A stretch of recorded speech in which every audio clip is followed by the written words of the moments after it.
اعوذ باللہ من الشیطان الرجیم، بسم اللہ الرحمن الرحیم۔ سافٹ انالیسز میں تمام احباب کو خوش آمدید۔ آج ہم فلسطین کے حوالے سے دو باتوں کا جائزہ لیں گے۔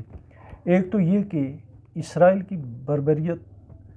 اور فلسطینی نہتے عوام کی دشمنی اور ان کا قتل عام اپنی جگہ کس طرح عرب ملک مصر، شام، اردن، لبنان یہ ممالک بھی کس طرح اسرائیل ہی کی طرح غاصب، جابر اور فلسطینی عوام کے قاتل اور فلسطینی مسئلے کے جو موجودہ صورتحال ہے اس کے ذمہ دار ہیں۔ اور آخر میں ہم اس بات کا جائزہ لیں گے کہ جب نبی پاک صلی اللہ علیہ وسلم کی ولادت کے 500 سال پہلے ارض فلسطین سے، یروشلم سے جب عیسائیوں نے نکال دیا تھا یہودیوں کو، ان کا یہاں آنا ممنوع تھا، یہاں ان کا رہنا ممنوع تھا، تو یہ اتنے یہودی کہاں سے آگے اور کس طریقے سے جو ہے یہ ریاست کیسے کریٹ ہوئی۔ تو سب سے پہلے ہم اپنے پہلے سوال کی طرف آتے ہیں۔ جیسا کہ آپ تمام میڈیا پہ دیکھ رہے ہیں کہ ہیپیزڈلی یہ تو ہر کوئی کہہ رہا ہے کہ اسرائیل نے واقعی بڑے ظلم و ستم کیے ہیں، غزہ کو جو ہے قبرستان میں انہوں نے تبدیل کر دیا۔ اس سے پہلے بھی بے شمار ان کی جو ہے وہ ظلم و زیادتیاں اپنی جگہ ہیں، لیکن جو مین مسئلہ جہاں سے شروع ہوا تھا اس میں اسرائیل کو جب یو این او نے ایک ڈکلیریشن، ایک قرارداد پاس کر دی کہ یہ علاقہ 1948 میں یہ علاقہ جو ہے وہ ہوگا فلسطینیوں کا اور یہ ہوگا اسرائیل کا۔ اسرائیل کو تھوڑا علاقہ دیا، فلسطینیوں کو زیادہ دیا تھا۔ تو 5 ملکوں نے مل کر حملہ کر دیا اپنے طور پہ کہ ہم نے حملہ کر رہے ہیں ہم فلسطین کے حق میں اور اسرائیل کے خلاف۔ اسرائیل کا تو وہ کچھ نہ بگاڑ سکے، لیکن ان 5 ملکوں نے، جن عراق تو تھوڑا دور تھا، باقیوں نے اردن زیادہ جو ہے، اردن نے سب سے زیادہ علاقے پہ اردن نے قبضہ کر لیا۔ یہ 1948-49 کی بات ہے۔ اس میں دریائے اردن کا مغربی کنارہ تھا، اس میں یروشلم کا یہ پورا شہر تھا، غزہ کی پٹی تھی، اور دوسری طرف جو شام نے یہ کیا کہ شام نے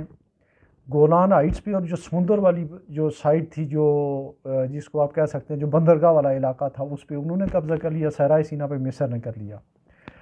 اور اس میں انہوں نے 1948 میں قبضہ کرنے کے بعد اس تک اپنی عملداری اس پہ قائم رکھی 1967 تک، جب تک کہ انہوں نے دوبارہ اسرائیلیوں کے ساتھ تو انہوں نے کیا لڑائی لڑنی تھی، انہوں نے جو ہے وہ فلسطینیوں کی جو پوری ریاست تھی اس کے اوپر قبضہ کر کے وہاں سے 7,000 کے قریب جو ہے فلسطینی، 7 لاکھ فلسطینی جو ہے وہ وہاں سے آگے پیچھے گئے مہاجرین کی صورت میں۔ ان میں ایک بڑی غالب اکثریت جو ہے وہ اردن میں آئی، اس کے علاوہ کچھ جو ہے وہ لبنان میں گئے، کچھ جو ہے وہ مصر میں گئے۔ تو اس 1948 کی لڑائی میں ہزاروں فلسطینی مارے گئے، لاکھوں بے گھر ہوئے، اور انہوں نے جو ہونا تو یہ چاہیے تھا کہ یہ جو ہے یہ اپنی اگر کم از کم اگر فلسطین کا وہ حصہ آپ اسرائیل سے نہیں چھین سکتے تو ان کی جو ریاست ہے جو یو این او نے قرارداد کے تحت یا چارٹر کے تحت ان کو ملنی چاہیے تھی وہ دیں۔ اس کے لیے یہ بھی ایک پراپر غاصب کے طور پہ قابض تھے۔ اچھا، اس میں اسرائیل نے جو ہے 1967 میں جب وہ اتنی طاقت پکڑ گیا، ایک انہوں نے اور مہم جوئی کی اور انہوں نے اپنے طور پہ اسرائیل کے ساتھ لڑائی کی کوشش کی، اور اس لڑائی میں یہ منہ کے بل گرے، ان سے تو بہت بہتر پرفارم کیا تھا حزب اللہ والوں نے، ان سے بہت نہتے جو ہے بھی جو حماس والے ہیں انہوں نے بڑا پرفارم کیا۔ 5 دنوں میں 6 دنوں میں یہ جو ہے یہ بالکل زیرو ہو گئے تھے یہ 4-5 ملک۔ اس کے بعد ان علاقوں پہ قبضہ کر لیا اسرائیل نے۔ پہلے غاصب تھے، غاصب جابر ظالم وہ تھے مصر، یہ شاہ فاروق، جمال عبد الناصر، انور سادات وغیرہ،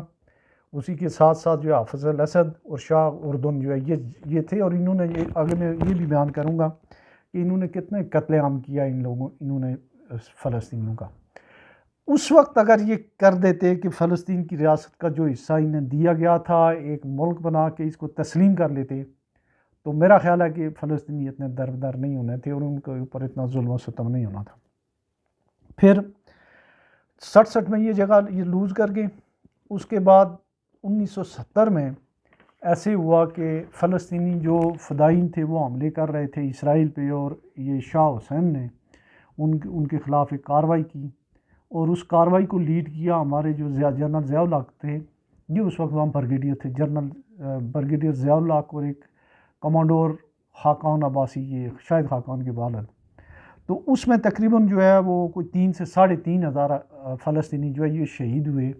اور وہ اردن نے کروائے۔ اسی طریقے سے جتنے جو فلسطینی شام میں گئے وہ بھی مظلوم جو ہے، وہاں بھی جو ہے بے گھر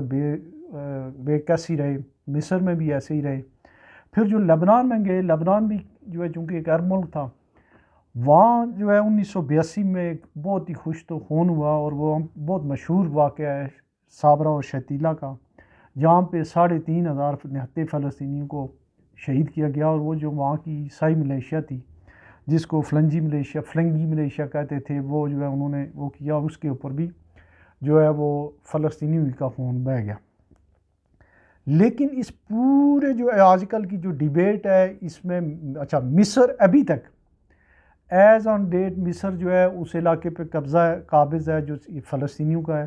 شام کچھ علاقے پہ قبضہ ہے، شام کا ابھی تک قبضہ ہے، اور اس سے علاقے چھین لیے گئے تھے یہ جو نااہل اور نالائق حکمران تھا یہ شاہ حسین اس سے۔ اب یہ پورے کے پورے عرب ملک جو ہے جیسے یہ معصوم بنتے ہیں، تو یہ اسرائیلی کی طرح فلسطینیوں کے لیے غاصب، فلسطینیوں کے لیے جابر، اور فلسطینی کے لیے برابر کے قاتل تھے۔ تو یہ جو بات یہاں ختم ہوئی۔ اب دوسرے پوائنٹ کی طرف آتے ہیں کہ جب نبی پاک صلی اللہ علیہ وسلم کی یہ تقریباً کوئی 70-71 عیسوی کی بات ہے، اس وقت ایک لڑائی میں شکست ہوئی تھی عیسائیوں کے ہاتھوں یہودیوں کا یہ شہر جو ہے یروشلم مقدس شہر تھا، اپنے طور پہ جو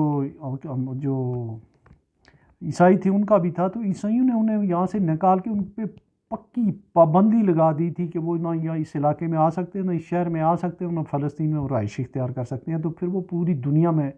پھیل گئے تھے۔ تو یہ یہاں پہ آئے کیسے؟ آئے اس طرح سے، جب فاروق اعظم حضرت عمر فاروق رضی اللہ عنہ کے زمانے میں جب فتح ہوا یروشلم، تو انہوں نے ایک ایمنسٹی دی، ان کو کہا کہ چونکہ یہ آپ کا بھی مقدس شہر ہے، عیسائیوں کا بھی ہے اور ہمارا بھی ہے،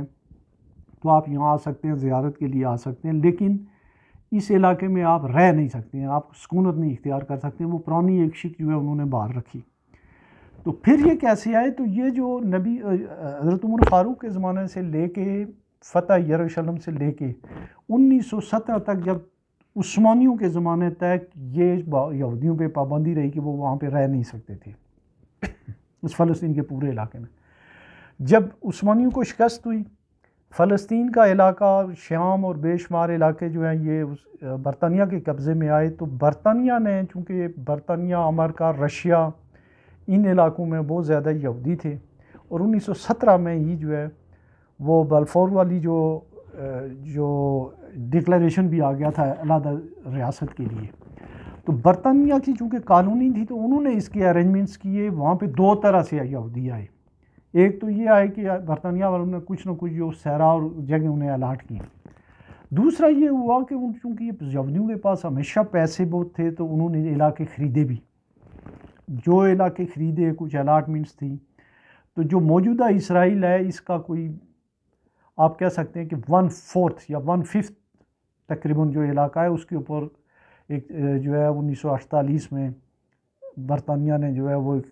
یو این ریزولیشن کے تحت اسرائیلی ریاست قائم کی۔ اچھا، اس میں ان کے پاس اس وقت کوئی اتنی ٹرینڈ فوج بھی نہیں تھی، اور یہاں پہ فلسطینی جو تھے، جو اوریجنل فلسطینی تھے، وہ جو مفتی اعظم تھے یروشلم کے، ان کی قیادت میں انہوں نے بھی کوشش کی کہ ہم جو ہے وہ اپنے اقتدار اعلیٰ کو یا یہاں کوئی اپنی گورنمنٹ کریں، لیکن قائم کریں، لیکن ان کی ملیشیا کو تو شکست ہو گئی، وہ کچھ بھی نہ کر سکے۔ لیکن جو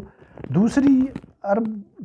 ممالک کی جو آرگنائز فوجیں تھیں، انہوں نے ان کے علاقوں پہ قبضہ کیا، اور تاریخ نے یہ جو ہے یہ زیادتی کی فلسطینیوں کے ساتھ، اور اقوام عالم نے بھی یہ زیادتی کی کہ کم از کم جو ہے ان کو وہ علاقہ دلوانا چاہیے تھا۔ یہ اسرائیل کے خلاف تو جو ہے بہت ساری قراردادیں منظور ہوتی رہیں، پیش ہوتی رہیں، لیکن 1948 سے لے کے 67 تک یہ عربوں کو کیوں نہیں کہا گیا کہ یہ آپ اپنا علاقہ دیں ان کو، فلسطینی کو، یہ اپنی حکومت قائم کریں؟ یہ جو ہے ان کے ساتھ زیادتی ہوئی، اور اس کا نتیجہ جو ہے وہ آج ہمارے اور آپ کے سامنے ہے کہ اچھا پھر جو ہے یہ جو جو غزہ کی پٹی یا لوگ کہتے ہوں گے پتہ نہیں کتنی ایک جگہ ہے، یہ اس کو 10 ٹینک چلیں تو 2 گھنٹے میں دوسری سائڈ سے جو ہے 30 میل، یہ تقریباً کوئی 45 کلومیٹر کی جگہ، یہ 25-28 میل ہے اور 6-7 کلومیٹر چوڑی جگہ ہے۔ اس میں وہاں پہ جو ہے وہ کسی قسم کے رسل و وسائل یا کوئی اور ایسی چیز نہیں ہے، یہ تو ان کا ایک جذبہ تھا، اور اس جذبے کے تحت جو ہے اپنا ایک جو کیس ہے انہوں نے اقوام عالم کے سامنے پیش کیا ہے اور مسئلے کو ہائی لائٹ کیا ہے۔ ایک تو یہ ہوا، دوسرا وہ عرب ملک خاص کر سعودی عرب، یو اے ای اور یہ بحرین وغیرہ، مراکش اور جو اور ملک اسرائیل کو تسلیم کرنے والے تھے، وقتی طور پہ جو ہے وہ جو ہے انہیں فل سٹاپ اس لیے لگ گیا کہ اگر وہ ایک دم جو ہے وہ اسرائیل کو تسلیم کریں گے، اسرائیل کی حمایت کریں گے، ایون مصر وغیرہ میں بھی اخوان المسلمین، یہ جو حماس والے ان کا بڑا زور ہے، تو کہیں ان کے اپنے ملکوں میں کوئی اور کام نہ ہو جائے، تو اس لیے جو ہے وقتی طور پہ یہ کام جو ہے یہ اس کو جو ہے بڑی کاری ضرب لگی ہے اسرائیل کو تسلیم کرنے میں۔ تو فلسطینی پہلے بھی جو ہے وہ مظلوم تھے، اب بھی مظلوم ہے، اور ان کے لیے جو ہے اتنا نہ تو اقوام عالم کو کوئی مسئلہ ہے اور نہ عربوں کو کوئی اتنا مسئلہ ہے، لیکن انہوں نے اپنا کیس بڑے اچھے طریقے سے پلیڈ کیا اور بہت ساری جانوں کا نذرانہ دے کے، اور انہوں نے جو ہے اپنے یہ کیس جو ہے یہ ایک دفعہ پھر ہائی لائٹ کر دیا ہے۔ تو اس میں کچھ ملک جو ہے ظاہر ہے ان کا جو ہے، اور کچھ تنظیمیں جیسے حزب اللہ جو ہے ان کا ایک بڑا وہ پازیٹیو ان کی رسپانس ہے فلسطین کے حق میں ہے، ایران کی ہے، یمن کی ہے، یمن کی جو وہاں کی ایک تنظیم ہے ان کا ہے، اور کچھ اور ممالک میں کی جو پرائیویٹ تنظیمیں ہیں یا این جی اوز ہیں وہ ان کی مدد کر رہی ہیں، لیکن آخری خبریں آنے تک جو ہے وہ ہزاروں کی تعداد میں جو ہے وہ فلسطینی شہید ہو چکے ہیں، اور غزہ کے اوپر تو ان کے پاس تو کوئی ایسی چیز نہیں ہے، وہ راکٹ وغیرہ یا اس طرح کی چیزوں سے جو ہے وہ اتنی ہائی ٹیک جو ٹیکنالوجی اس کی وارفیئر کا وہ مقابلہ نہیں کر سکتے ہیں، لیکن انہوں نے بڑی کامیابی سے جو ہے اپنے کیس کو انٹرنیشنل لیول پہ دوبارہ زندہ کر دیا ہے، ان شہادتوں کی وجہ سے، اس خون کی وجہ سے مسئلہ فلسطین دوبارہ زندہ ہو گیا۔ آج اتنا ہی، اپنا بہت سارا خیال رکھیں، اللہ حافظ۔